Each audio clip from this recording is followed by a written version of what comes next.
to ask, though, what it was like. I mean, obviously, we've been hearing a lot about the story of Jane and Thor from Thor's perspective, mostly through ghosted, unanswered calls and voicemails and things like that. What was it like, not just to have Jane come back, but to have Natalie come back for this one?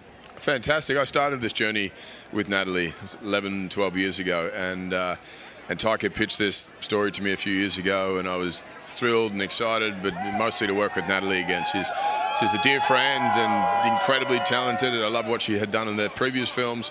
But she and all of us were excited to see a different side of the character, and that's what we have in this film, which is really, really cool. Yeah, and talking about that journey, you are now the first actor, the first Marvel hero to have 4 solo films. That's kind of crazy, huh? That's cool, yeah. That's exciting and humbling, and I don't know if they're trying to usher me out to the finish line quickly and get on with it, but either way, I'll take it. And they sit you down and they're like, now, you know, Chris, everybody else did 3, so... That's right. Well, we squeeze one more out of you? Sure.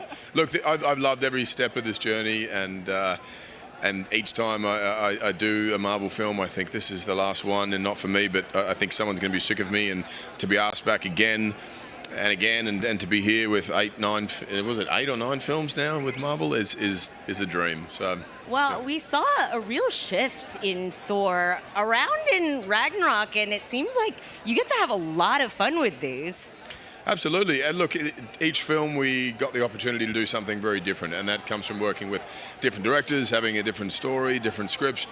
In particular, when Taika came along, both of us had said we're ready for something differently creatively from the character, and it was a beautiful script that offered us that opportunity.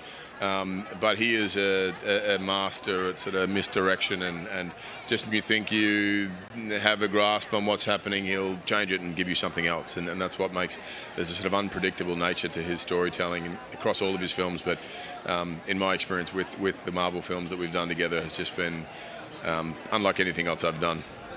In Ragnarok, we saw Thor kind of trying to come to terms with who his family is and who he is, and sort of being comfortable with himself. And I thought that was such a fun thing to see. What would you say is Thor's journey this time in Love and Thunder? What is he looking for?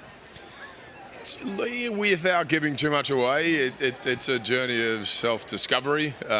There's obviously a love story in there. You know, I think Taika wanted to make a romantic comedy set in space, and it's that, and it's crazy and wild and unique and different. And you know, yeah, as I said, as to speak to the journey of the character, you'll have to tune in and see.